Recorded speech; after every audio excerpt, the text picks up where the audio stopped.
Okay, good morning, good afternoon, good evening, everybody. I am Nasanka from Coaching with Nasanka. I help parents who co-parent with narcissistic partners or ex-partners. And as usual, I've got Amanda with me in our series of conversations.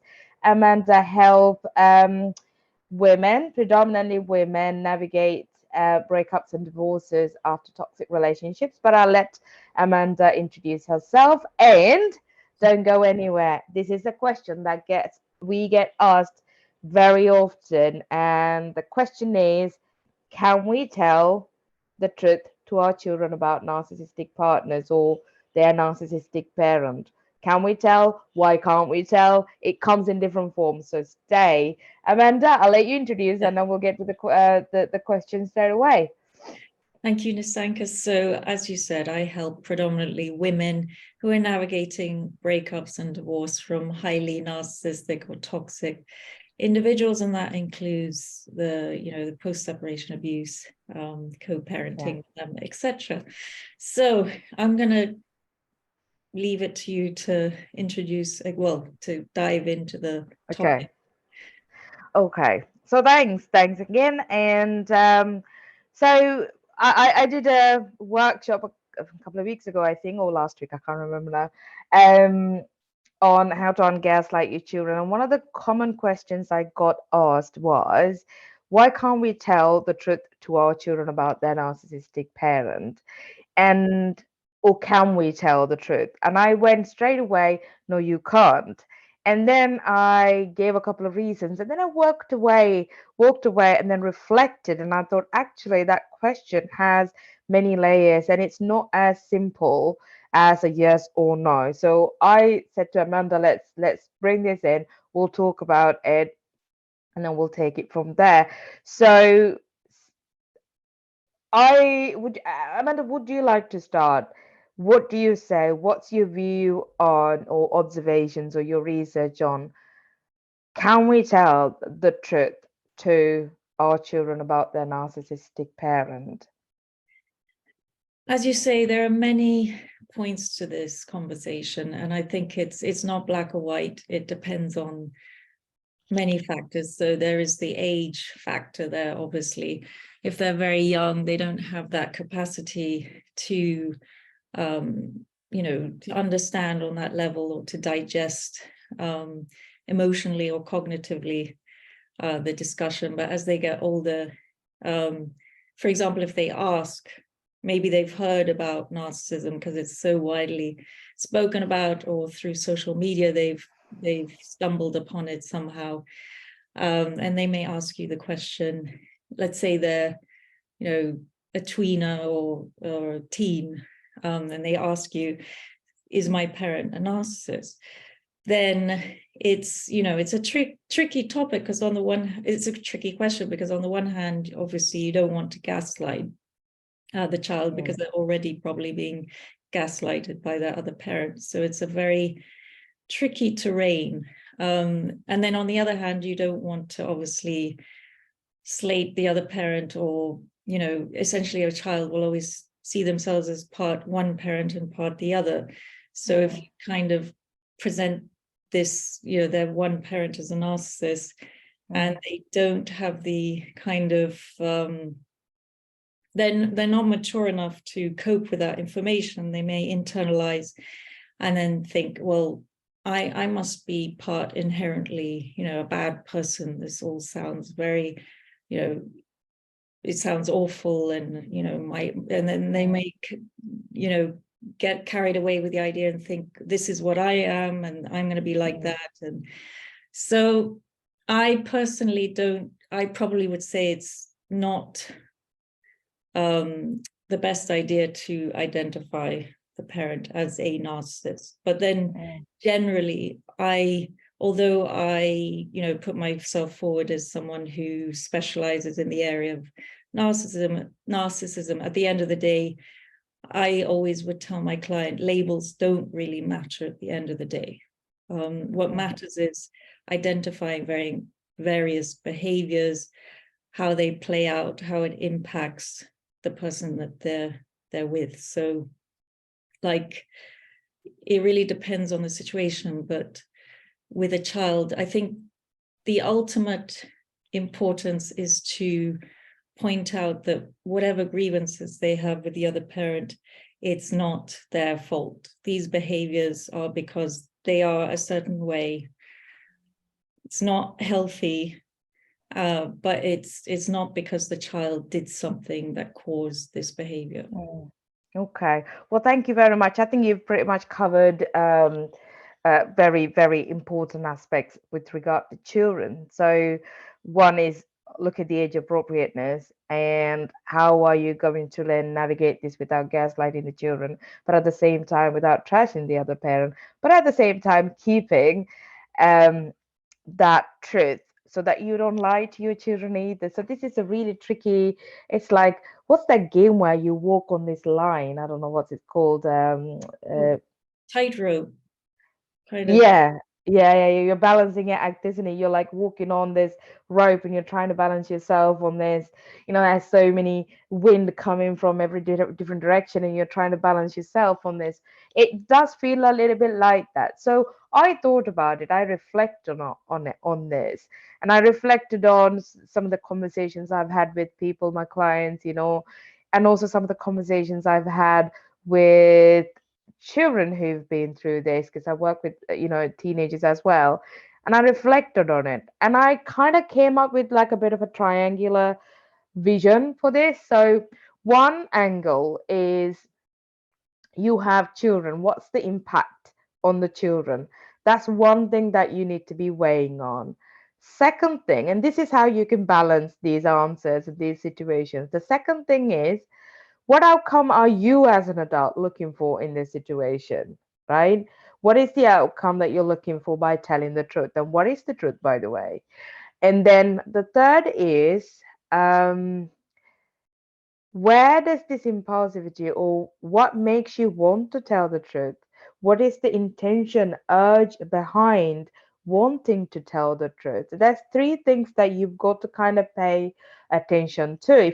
If I'm allowed, if I may be allowed, Amanda, I don't mind taking them all through the 3 points. So number one is the children, the outcome, so the impact on the children. I think you've covered it very well there. Children as a survival mechanism, they love both parents, even in the situations where there's severe abuse towards children.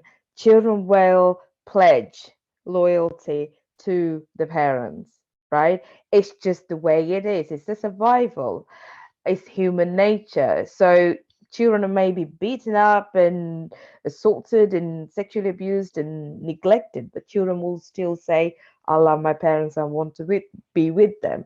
So there is something about children loving both parents. So when you say something against the other parent, right, there's this confusion in children.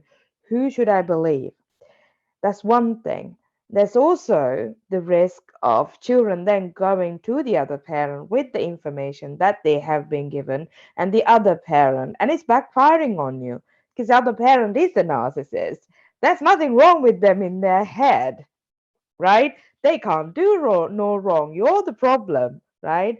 So they're going to start then sort of trashing you to the children. Then they're receiving two conflicting information with two different tones, and they're now trapped in a crossfire between these two parents, and they don't know who to pick to pledge loyalty to. So they'll be in a situation, if you let me finish the sentence, they'll be in a situation where they just don't know which way to turn to, right? I was that child. I know how confusing, painful, and traumatizing that is, because you want to protect one parent against the other, and then you want to protect the other parent against the other, and you're just like, and then you end up coming up with all these lies that you're telling yourself as a child in order to protect them. The end result is that you become the parentified child. The children become parentified before their age. They start getting sort of assigning responsibilities to themselves before they are actually ready, which is quite a dangerous, psychologically dangerous position for the children to be in. You were going to say something. Just a very small point, but I mean, you make a very, very valid point that I was just going to add that oftentimes, so if you bring up that word, your parent is narcissistic, then and they relate it to the one who's narcissistic, then they're going to use it against the other parent and say, well, it's the other, actually it's your other parent that's the narcissist. It's like, Absolutely. oh my God, what's going on? And their head's spinning. So yeah. Absolutely. So it can absolutely backfire. It is, it is going to backfire on you. Well, likelihood, high chances of it backfiring on you. And then, so that's one end. And also, like Amanda covered earlier, developmentally, children are not ready to digest some of this language, the concepts. They want to be loved by both parents equally, and they don't want to be in a stressful environment where they're having to survive, protect, be the parent for the other parent. So children should just rest in our love, and they shouldn't be in these positions. So that's one thing. I would, however, add one thing here. If there's a safeguarding breach, children are in potential danger or immediate danger of being harmed. Of course, this manipulation is harmful. Nevertheless, there may be situations where parents feed them, certain things that you're just okay with it. And, children are relatively safe, I say. Not the best environment, but relatively safe. Whereas the other situations, the children might be in situations where they because of the rage, and they might be in immediate danger. And in such cases where you need to get authorities involved, maybe that you will end up telling the truth to the children, because you want to make sure that children realize that it is not their fault and they're not at fault. So there might be situations you will actually have to expose the other parent to a certain degree. I would suggest that you get the professional involved, and people who are qualified to work with children, who have got the knowledge to work with children involved in situations like this, because they're so complex. And also, you're stuck in the situation yourself, and you can't see the issues for what they are in situations like that, because you're in it, thickly. The second point, unless you have anything to add, Amanda, I don't mind moving on to the second point. No, Oh, please. yeah, cool. So the second point is, what outcome are you looking for? Right? And that's so important to question whenever we want to tell the truth, and our truth is our truth, right? And we believe our experience, and that's why we are doing the work. We believe your experience. There's no doubt what you're telling is the truth. Okay. So, however, for a third person, the child is a third person, the truth doesn't look the same way. It really doesn't, right? It doesn't look the same way. And also, there's the possibility of the other parent brainwashing the child with a different kind of truth. And for the child, both of these are truth, right? And so, what are you actually looking for? Are you looking to break the relationship with the narcissist, between the narcissist and the other parent? Are you looking for that? Are you looking for such an outcome? Are you looking for the child to be more loyal to you than the other one? Or do you want the child to be eventually what you're looking for? What is the outcome are you looking for? And are any of these outcomes that you're looking for, are they beneficial for the child emotionally and developmentally, right? Are they beneficial for the children? So that's the second point. Um, the third point is, what makes you want? Where's the urge coming from? Quite similar to the outcome that you're looking for. What is the urge? Are you looking for your emotional, for your experience to be validated? Are you looking to be believed? Are you looking for this experience to be told and explored, and your story to be told to somebody? Are you looking to prove that you are the good parent and the other isn't the good parent? That are you looking to disprove what the narcissistic parent is saying about you? What is the age? Exactly are you looking for in this situation? Because if you're looking for any of these things, your child is not the point to be to talking to.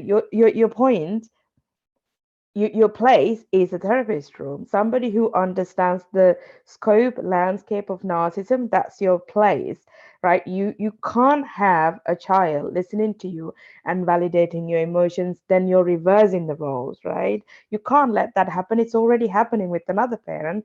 You can't let that happen, right? You've got to be, like Amanda said, the one solid parent here who is ready to listen and validate the child's needs, but it's not the other way around. And it's not as easy when you're in the thick of it. I've screwed up many times. So if you have already screwed up, have some compassion. Um, I've got a couple of people who helped me out and who have helped me out in the past. Nevertheless, I've still screwed up because I went into this dysregulated. How dare you? How is this happening? It's so unfair. This is not fair. I'm the one who is doing it, Mm. right? How dare you? You The read injustice piece is huge. injustice piece, the grief piece, the injustice piece is just so heavy and it's just so huge, and it really does make you feel so dysregulated. And because you're a human being, you want to be heard, you want your truth to be told, but your child is not the place, not the person to turn to. And I think you need to look at all these three things. And I wish there was, and I think we were talking about this earlier before we started the conversations.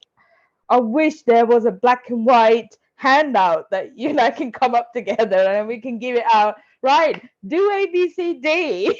Right, A, B. Like, do the step one, do step two, do step three, and you'll be sorted. I wish there was one. There is one, but it's not as easy as that. The step one is for you to recover from your own trauma. Yeah. That's your step one. Step two is to build skills so that you can be conscious and connected with children. And you need the skills to trust me. When we become parents, we come with none of these skills, right? Winging it is not going to work in a situation like this, right? Winging is not as as strong as being intuitive and being connected. Winging can happen from a very conditioned place, right? It can happen from a very traumatized space, right? Winging is doesn't work. That's why. And like I said earlier, you're gonna screw up many times, and it's okay. Rupture and repair is so important. You screw up, that's fine. Reflect. You Yeah. go back. Take responsibility, take accountability, and it was you who lost it. Yeah. It was you who did not act responsibly, and therefore not your fault. You repair the relationship and give the reassurance that you need for your children. So That's a huge point. Amanda, The huge just point. the taking the responsibility, which obviously a narcissistic parent is not going to do. I mean, Yeah, unless there's an ulterior motive that, yeah, but they just cannot take responsibility. So essentially, I mean, I think that gives a lot of breathing space for people to hear, I can mess up. It's of normal. course, it's You know, normal. everyone makes mistakes, but there is that repair work that can be done, which in itself is amazing because you're modeling these correct behaviors that the narcissistic parent would never be able to do. Absolutely. Absolutely. You're really creating something, you're creating something. We recognize light because of the darkness, right? And just like you said, we recognize sour because we recognize the sweet because there is a taste called sourness, right? And just like that, children will recognize what's unhealthy when there is something healthy in their life, because healthy feels good energetically, healthy feels good emotionally, it feels safe. Healthy feels safe, right? When children feel safe in a situation, they learn to recognize where they feel unsafe. So you can create this environment. I'm not saying an ideal environment. I don't think any of us can create an ideal ideal environment. None of us can be perfect. parents, like in this situation, we're dealing with our own trauma. So have a lot of compassion for yourself. I mean, I cannot emphasize enough about self-love, self-compassion, and self-acceptance, the importance of this, in all of this. And, you create that healthy environment so the children recognize. Children will be unable to recognize what's happening in the other end when we ourselves fail to create that because of our own ongoing trauma. It is not a blame game. This is not me putting any, we're trying not to put any blame. You know, Here's the bottom line is we brought children to this world. One of the parents is failing significantly, badly, you know, and then you're left to deal with it. It is so not fair because we're not meant to do this alone. And we were not going to do this alone. We didn't make it happen alone. So to be left in a situation to be doing this alone as a huge part of it is so, so, so unfair. And recognize that, sit with it, have some compassion, reach out to people who are able to help you in these situations, who actually understands, not the kind of people who says, this is something that I was actually told by somebody when on a very rare occasion I turned for help, some actual help, and just, oh, you chose to leave, you deal with it. I was actually, where's the empathy in it, right? Where's the empathy in it? So recognize people who can help, right? My best advice to you is if there's anybody you can connect with who've been through similar experience, they know immediately what kind of help you need and to give that help empathetically. So Yeah. gather around these people and get help. This is not something you're meant to do alone. And we shouldn't be telling ourselves, and I've said this in a couple of occasions, um, stop me if I'm getting carried away, Amanda. This is such a passionate Yeah. conversation for me.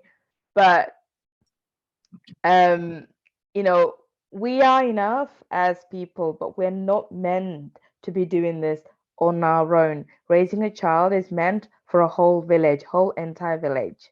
Yeah. It's not meant for you to be doing alone.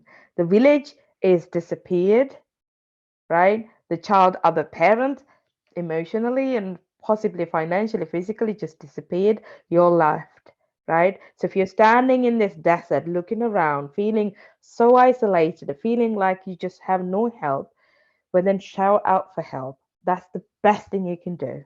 Absolutely. Paid or unpaid, Yeah. right? Yeah.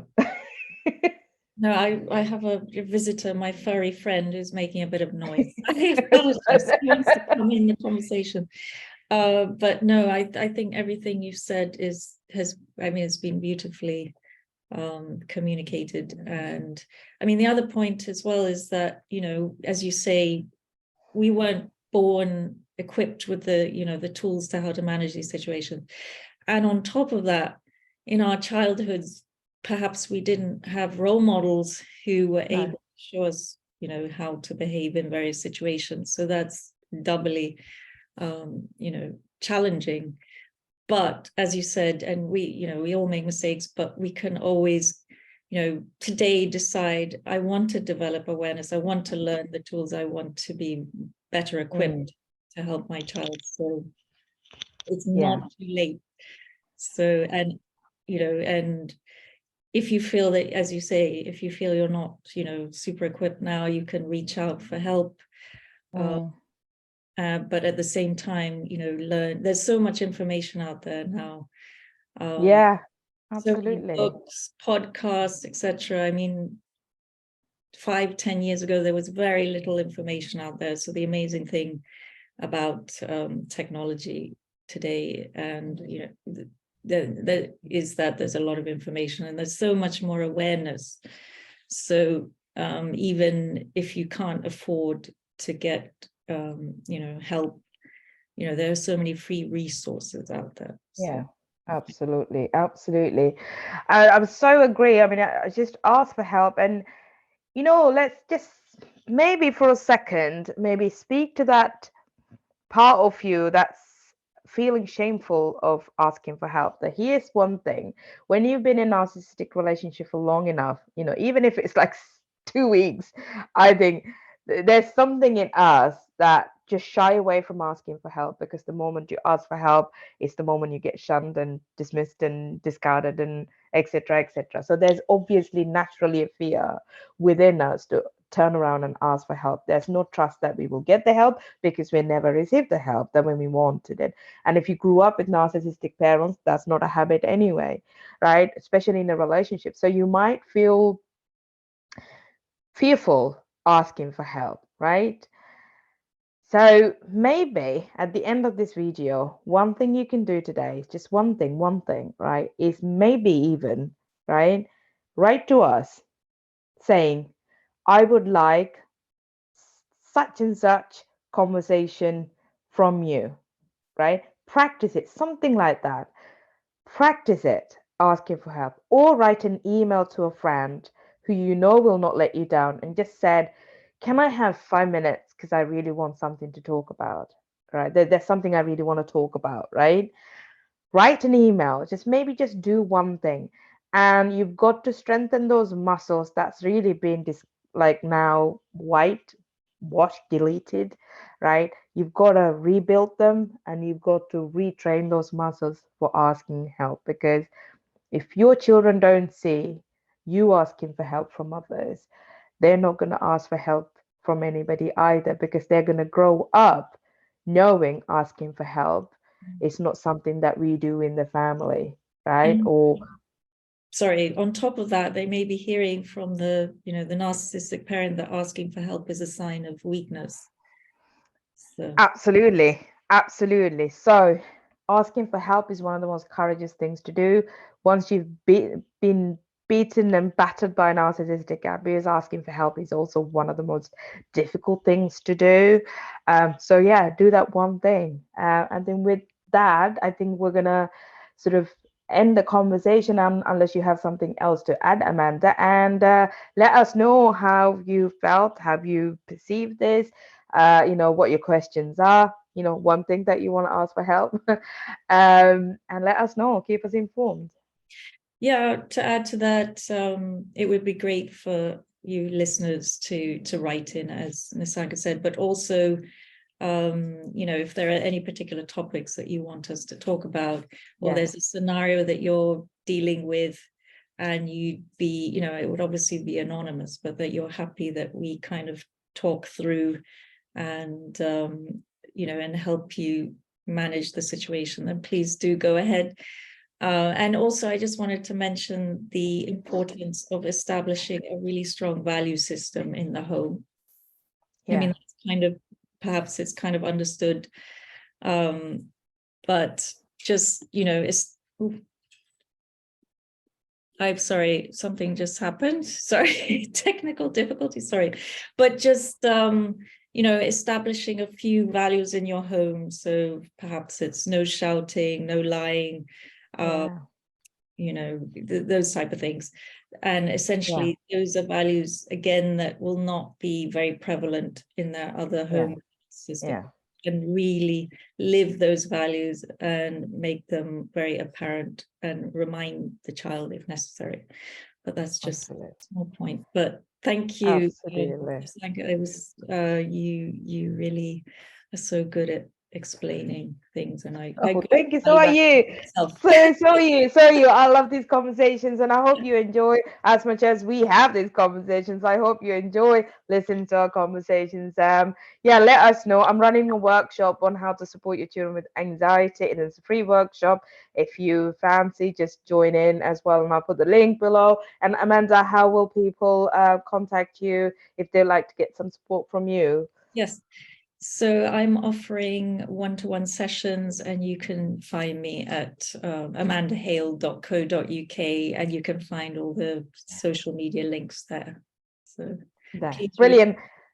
Yeah. Thank you. Thank you so much for listening, and we'll come back with another title topic, hopefully something that you want us to talk about in a couple of weeks' time. Take care. Thank you. Bye.